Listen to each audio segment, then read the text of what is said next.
Assalamualaikum warahmatullahi wabarakatuh. Perkenalkan, nama saya Isnani Raisa NIM 2040200-110. Di sini saya akan menjelaskan tentang ujian akhir semester saya di mata kuliah Ekonomi Pembangunan Islam. Di sini saya akan menjelaskan 5 materi, di antara yang pertama ialah untuk mempersingkat waktu. Di sini saya akan membahas bagian pertama, yaitu pembangunan ekonomi dalam prinsip makosid syariah. Pembangunan ekonomi dalam prinsip makosid syariah bertujuan untuk mencapai kesejahteraan umat manusia secara menyeluruh, baik secara material maupun secara spiritual. Prinsip-prinsip makosid syariah yang meliputi perlindungan terhadap agama, jiwa, akal, keturunan, dan juga harta benda menjadi sebuah landasan bagi pembangunan ekonomi yang berkelanjutan dan adil. Beberapa prinsip ekonomi dalam makosid syariah meliputi: yang pertama adalah keadilan dalam distribusi kekayaan. Pembangunan ekonomi dalam prinsip makosid syariah harus memastikan bahwa kekayaan didistribusikan secara adil dan merata terhadap masyarakat, sehingga tidak terjadi kesenjangan yang besar antara kaya dan miskin. Kemudian, prinsip makosid syariah yang kedua adalah sistem ekonomi dalam prinsip makosid syariah melarang praktek riba ataupun bunga yang merugikan pihak lain. Hal ini bertujuan untuk mencegah eksploitasi dan memastikan keadilan dalam transaksi ekonomi. Yang ketiga adalah pembangunan ekonomi dalam prinsip makosid syariah juga menekankan pentingnya tanggung jawab sosial perusahaan individu terhadap masyarakat dan lingkungan sekitarnya. Dan yang keempat adalah prinsip makosid syariah juga mendorong pembangunan ekonomi yang berfokus pada pengentasan kemiskinan dan pemberdayaan ekonomi masyarakat yang lemah. Dengan menerapkan prinsip-prinsip tersebut, pembangunan ekonomi dalam prinsip makosid syariah diharapkan dapat menciptakan sistem ekonomi yang adil, berkelanjutan, dan berorientasi pada kesejahteraan umat manusia secara menyeluruh. Yang kedua, di sini saya akan membahas tentang kemiskinan dalam perspektif Islam. Dalam perspektif Islam, kemiskinan dipandang sebagai suatu kondisi yang tidak diinginkan ataupun merupakan suatu ujian bagi umat manusia. Islam memberikan pedoman dan prinsip-prinsip untuk mengatasi kemiskinan dan memastikan kesejahteraan umat manusia secara menyeluruh. Beberapa prinsip Islam dalam mengatasi kemiskinan yang pertama adalah zakat. Zakat merupakan kewajiban bagi umat Islam yang mampu untuk memberikan sebagian kekayaannya kepada yang membutuhkan. Zakat bertujuan untuk mengurangi kesenjangan sosial dan membantu mereka yang hidup dalam kemiskinan. Jadi kita sebagai umat manusia diwajibkan untuk berzakat. Yang kedua itu adalah infak dan sedekah. Selain zakat, umat Islam juga dianjurkan untuk memberikan infak ataupun sumbangan dan sedekah sebagai bentuk kepedulian terhadap sesama. Hal ini merupakan bagian dari tanggung jawab sosial dan membantu mereka yang membutuhkan. Yang ketiga adalah pemberdayaan ekonomi. Islam mendorong pemberdayaan ekonomi masyarakat lemah melalui berbagai program pendidikan, pelatihan, keterampilan, dan bantuan modal usaha. Hal ini bertujuan untuk memberikan kesempatan kepada masyarakat yang kurang beruntung untuk meningkatkan kesejahteraan mereka. Yang keempat adalah larangan riba.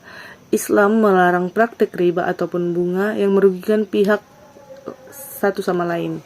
Dengan demikian, sistem keuangan Islam menekankan transaksi yang adil dan menghindari eksploitasi terhadap masyarakat yang kurang mampu. Yang terakhir itu adalah keadilan sosial. Islam menekankan pentingnya keadilan sosial dalam sesama aspek kehidupan, termasuk dalam distribusi kekayaan dan aspek terhadap sumber daya. Hal ini bertujuan untuk mengurangi kesenjangan ekonomi dan memastikan bahwa setiap individu memiliki kesempatan yang adil dan mencapai kesejahteraan. Dengan menerapkan prinsip-prinsip tersebut, Islam memandang bahwa kemiskinan dapat diatasi melalui upaya kolektif dari individu, masyarakat, pemerintah, dan menciptakan sistem ekonomi yang adil, berkelanjutan, dan berorientasi terhadap kesejahteraan umat manusia secara menyeluruh juga. Yang ketiga yang saya jelaskan di sini adalah materi tentang alat ukur kemiskinan dalam Islam. Dalam Islam tidak ada alat ukur kemiskinan yang spesifik seperti yang digunakan dalam pendekatan ekonomi konvensional. Namun, konsep kemiskinan dalam Islam lebih bersifat holistik dan melibatkan aspek spiritual. sosial, dan ekonomi. Beberapa alat ukur kemiskinan yang bisa digunakan dalam perspektif Islam. Yang pertama adalah cara untuk mengukur kemiskinan dalam Islam adalah dengan melihat jumlah orang yang memenuhi syarat untuk menerima zakat. Orang-orang yang memenuhi syarat ini dianggap sebagai golongan yang hidup dalam kondisi kemiskinan dan berhak menerima bantuan dari masyarakat. Yang kedua adalah keadilan sosial merupakan salah satu alat ukur kemiskinan dalam Islam. Jika terdapat ketimpangan yang besar antara golongan kaya dan miskin, hal ini dapat dianggap sebagai tanda kemiskinan dalam masyarakat. Yang ketiga adalah kualitas hidup. Dalam perspektif Islam, kualitas hidup juga menjadi ukuran penting untuk mengukur kemiskinan. Jika seseorang tidak memiliki akses yang memadai terhadap kebutuhan dasar seperti makanan, pakaian, tempat tinggal, pendidikan, dan layanan kesehatan, maka mereka dianggap hidup dalam kondisi miskin. Yang keempat itu adalah kesejahteraan spiritual.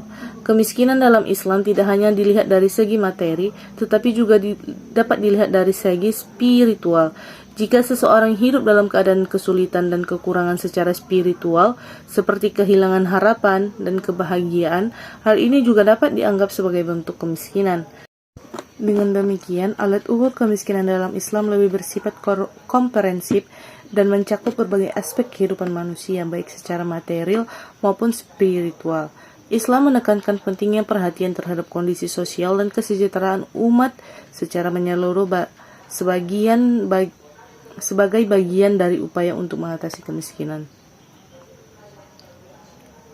Dengan demikian, alat ukur kemiskinan dalam Islam lebih bersifat komprehensif dan mencakup secara aspek kehidupan manusia, baik secara material maupun secara spiritual. Islam menekankan pentingnya perhatian terhadap kondisi sosial dan kesejahteraan umat manusia secara menyeluruh sebagai bagian dari upaya untuk mengatasi kemiskinan. Yang keempat di sini adalah pembahasan saya tentang kebijakan pembangunan dalam Islam.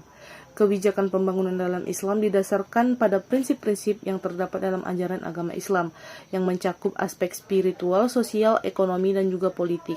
Beberapa prinsip utama dalam kebijakan pembangunan dalam Islam antara lain, prinsip keadilan.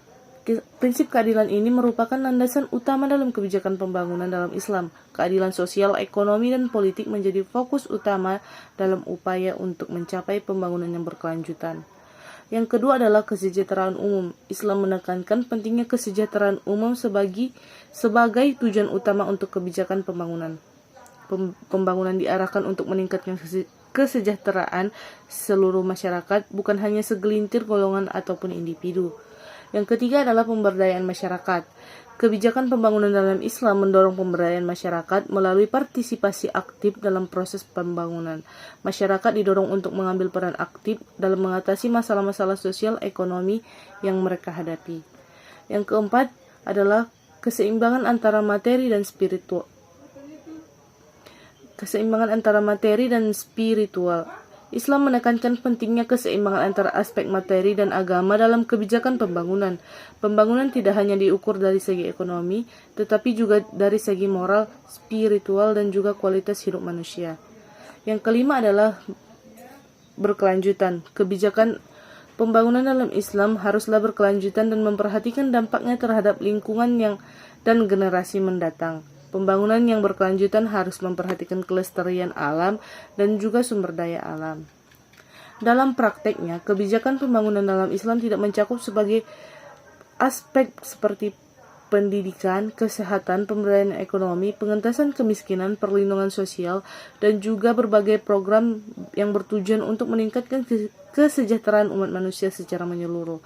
Kebijakan pembangunan dalam Islam juga dapat diimplementasikan melalui lembaga-lembaga keuangan syariah seperti zakat, wakaf, dan berbagai mekanisme lainnya yang sesuai dengan prinsip ekonomi Islam. Dengan demikian, kebijakan pembangunan dalam Islam memiliki ciri khas tersendiri yang mencerminkan nilai-nilai agama dalam upaya mencapai kesejahteraan dan keadilan bagi seluruh umat manusia. Baik, yang saya bahas di sini yang kelima adalah pembangunan sumber daya manusia dalam Islam. Pembangunan sumber daya manusia dalam Islam merupakan salah satu aspek penting dalam upaya mencapai kesejahteraan dan kemajuan umat manusia.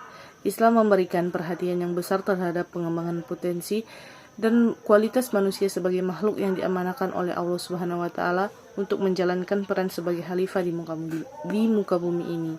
Beberapa prinsip dan nilai dalam Islam yang relevan dengan pengembangan sumber daya manusia, di antara yang pertama adalah pendidikan. Islam mendorong umatnya untuk mencari ilmu pengetahuan dan memperoleh pendidikan yang bermanfaat. Pendidikan dianggap sebagai hak setiap individu dan juga sebagai kewajiban bagi umat muslim. Islam menekankan pentingnya ilmu pengetahuan baik yang bersifat agama maupun dunia sebagai sarana untuk membangun diri dan masyarakat. Yang kedua adalah keadilan. Islam menekankan pentingnya kesetaraan dalam akses terhadap pendidikan dan pengembangan sumber daya manusia. Setiap individu memiliki hak yang sama untuk memperoleh pendidikan dan pengembangan diri tanpa adanya diskriminasi berdasarkan suku, agama, dan juga status sosial. Yang ketiga adalah etika dan moral.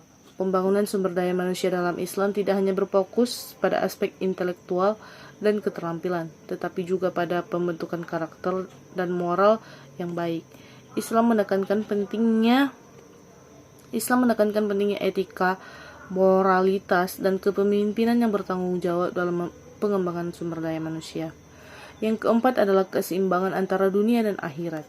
Pembangunan sumber daya manusia dalam Islam juga mengedepankan keseimbangan antara kehidupan dunia dan juga akhirat. Selain mengembangkan potensi dan kualitas diri di dunia, umat muslim juga diminta untuk mempersiapkan diri untuk kehidupan akhirat dan menjalankan ibadah dan amal soleh. Dalam prakteknya, pembangunan sumber daya manusia dalam Islam dapat diwujudkan melalui beberapa program pendidikan, pelatihan, pemberdayaan ekonomi, kesehatan, dan juga program-program lain yang bertujuan untuk meningkatkan kualitas hidup dan kesejahteraan umat manusia secara menyeluruh. Selain itu, lembaga-lembaga pendidikan Islam seperti madrasah, pesantren, universitas Islam, dan juga lembaga-lembaga pendidikan lainnya juga memainkan perannya untuk pembangunan sumber daya manusia dalam perspektif Islam. Dengan demikian, pembangunan sumber daya manusia tersebut tidak hanya mencakup aspek intelektual, tetapi juga aspek moral, agama, dan juga kesejahteraan umum yang menjadi fokus utama dalam ajaran agama Islam. Cukup sekian dari hasil yang saya jelaskan. Jika ada salah, saya memohon maaf. Sekian dan terima kasih. Assalamualaikum warahmatullahi wabarakatuh.